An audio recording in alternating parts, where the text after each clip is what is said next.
বিসমিল্লাহিররহমানিররহিম।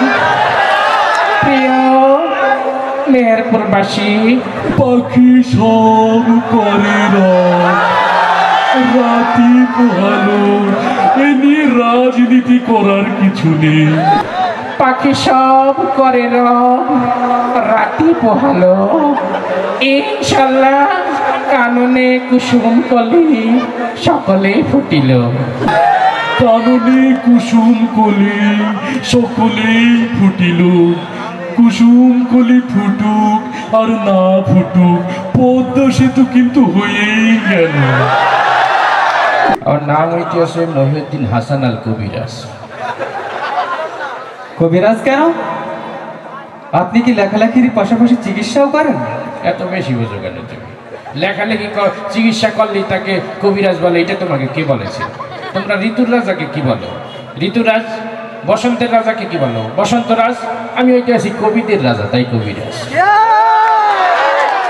আপনি তো বিভিন্ন দেশে সফর করেন, তো আপনাদের কিছু দেশের নাম যদি বলতেন।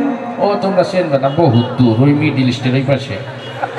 এই কত দেশের নাম গাবো? এই মনে করো নোয়াখালী, কুমিল্লা, বরিশাল, চাঁদপুর, বহুত দেশে গেছি, চেনবে না তোমরা। আপনি কত সাল থেকে কবিতা লেখা শুরু করেন? আমি তো বহুত আগে থেকেই কবিতা লিখি, প্রায় মনে করো 1900 থেকেই কবিতা লিখি। আপনার লেখালেখির অভিজ্ঞতা সম্পর্কে যদি কিছু বলতেন। অভিজ্ঞতা সম্পর্কে বলতে গেলে আমি তো বলেছি আমি অনেক আগে থেকেই কবিতা লিখি, বহুত আগে থেকে, তোমার বাপদাদা জন্মের আগে থেকেই কবিতা লিখি। এমনকি আমি যখন কবিতা লেখা শুরু করি, ওই তোমাদের এই যে কাজী নজরুল, রবীন্দ্রনাথ ঠাকুর আছে না, ওরা আমার জুনিয়র, ওদের আগে থেকে কবিতা লিখি। তোমরা কিন্তু কালে একটা কবিতা পড়েছো, পাখি সব করে রাতি পোহাইল, কাননে কুসুম কলি সকলে ফুটিলে, পড়েছো না? ওই কবিতাটা কিন্তু আমার লেখা। কিন্তু তোমরা কিন্তু আধুনিক যুগের ছেলে মেয়ে অনেক কিছু আপডেট পাইছো, এক একটা অক্ষর পাইছো, অক্ষরের সাথে আবার আকার ও শিকার দীর্ঘিকার অনেক কিছু পাইছো। আমার যুগে এত কিছু আনলেন না। আমি যখন প্রথমে কবিতা লিখি তখন আকার ও শিকার কিছু আবিষ্কার হয় নাই। প্রথমে কবিতাটা লিখছিলাম আমি এইভাবে, পকসব কররব রতপ হল, কমন কসম ফল সকল ফটল। তার কিছুদিন পরে যাই ভাষাবিদরা আকার আবিষ্কার করলো, আমার কবিতা হয়ে গেল পাখাসাবা কারারাবা রাতা পাহালা কানানা কাসামা ফালা সাকালা ফাটালা। তারপরে যাই যখন রস্মিকার আবিষ্কার হইলো, আমার কবিতা হয়ে গেল পিকিসিবি কিরিরিবি রীতি পিহিলি কিনিনি কিসিমি ফিলি সিকিলি ফিটিলি। তারপরে রস্যকার আবিষ্কার হইলো, আমার কবিতা হয়ে গেল পুকুসুবু কুরুরুবু ঋতুকুহুলু কুনুলু কুসুমু ফুলি শুকুলি ফুটিলু। তারপরে যে যখন এইকার আবিষ্কার হইলো, আমার কবিতা হয়ে গেল পেখে সেবে কেড়ে রেবে রেতে পেহেলে কেনে নে কেসেমে ফেলে সেকেলে ফেটেলে। তারপরে যখন ওকার আবিষ্কার হইলো, আমার কবিতা হয়ে গেল পকুসবু কুরুরুবু ঋতুকু হলো কোননো কুসুম ফলো সকল ফটলো। তারপরে যখন ঔকার আবিষ্কার হইল, আমার কবিতা হয়ে গেল পৌ খৌ সৌ বৌ কৌ রৌ রৌ বৌ রৌ তৌ বৌ হৌ লৌ কৌ নৌ নৌ কৌ সৌ মৌ ফৌ লৌ সৌ কৌ লৌ ফৌ জৌ। তারপরে সব কিছু যখন আবিষ্কার হয়ে গেল, আমার কবিতাটা কমপ্লিট প্যাকেজ হয়ে গেল, পাখি সব করে রাতি পোহাইল, কাননে কুসুম কলি সকলে ফুটিল। আচ্ছা আচ্ছা, এতক্ষণ তো আকার হস্যাইকার সম্পর্কে জানলাম। যখন অক্ষর আবিষ্কার হয়নি তখন কিভাবে লিখতেন? যখন অক্ষর আবিষ্কার হয় নাই তখন এই কবিতাটা আমি ইশারা ইঙ্গিতে লিখছিলাম। তখন লিখছিলাম এইভাবে।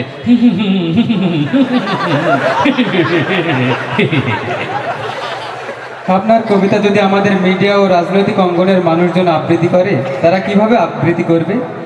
এই কবিতাটা অনেকে আবৃত্তি করছে, বিশেষ করে তোমাদের চলচ্চিত্র অঙ্গনের অনেকে আবৃত্তি করছে।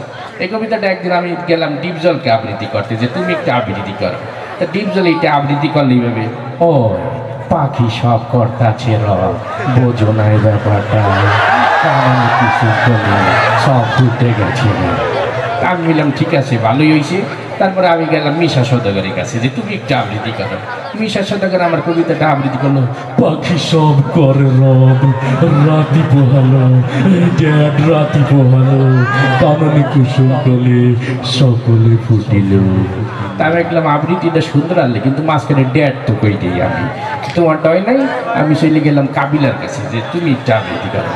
কাবিলা আমার কবিতাটা আবৃত্তি করলে এইভাবে, পাখি সব ভর্তি আছে রাত পোহাই গেছে স্যাট করিয়ে, কাননে কুসুম কলি সব ফেটে গেছে ফ্যাট করিয়ে। তা আমি বললাম যে তোর আবৃত্তিটা তো সুন্দর ছিল, কিন্তু ফ্যাট করি আর ফ্যাট কেটে কোন সময় লাগাইলাম, এটি তো আমি লাগাই না। তারপরে আমি গেলাম ওমর সানির কাছে, ইমোশনাল মানুষ, বললাম তুমি একটু আবৃত্তি করো। সে কাঁদতে কাঁদতে বললো, পাখি সব করে রব, রাতি পোহালো, কাননে কুসুম কলি, সকলে ফুটিল। তা আমি বললাম এত কানলে তো হয়ে না, একটু ভালো করে আবৃত্তি করতে হবে। বললাম যে তোরও দরকার নেই, আমি চলে গেলাম মান্নার কাছে, যে আপনি একটু আবৃত্তি করেন। মান্না এটাকে আবৃত্তি করলেই হয়, পাখি সব করে রব, রাতি পোহালো, আম্মা যান রাতি পোহালো, কাননে কুসুম কলে, সকলে ফুটিল। তা আমি বললাম ভালো ইমোশনাল হয়েছিল, কিন্তু আমি তো মাঝখানে আম্মা জান লাগাই নি, তুমি আমার এটি লাগাইলে কেন? তা আমি বললাম তোর আবৃত্তি করার দরকার নেই, চলে গেলাম রুবিনের কাছে, ওই অ্যাকশন হিরো। তাকে বললাম কিন্তু তুমি একটু আবৃত্তি করো। সে আবার একটু আবৃত্তি করলে এইভাবে, পাখি সব করে রব, রাতি পোহালো, কাননে কুসুম কলে, সকলে ফুটিল। আমি বললাম ঠিক আছে, তো ও দিয়ে হবে না, এটা আমি তোদের দ্বারা শুনবো না, আমি আর আগে রাজনীতির অঙ্গনে যাই। তো রাজনীতি যায়, এক মুরব্বী আসে, ওনাকে আমরা সবাই মোহব্বত করি, কাউকে কথা বলতে থাকি। তাকে যাই বললাম যে মুরব্বী আপনি একটু আবৃত্তি করেন। তিনি এটা আবৃত্তি করলেন, পাখি সব করে রব, রাতি পোহালো, এ নিয়ে রাজনীতি করার কিছু নেই, কাননে কুসুম কলি, সকলেই ফুটিল।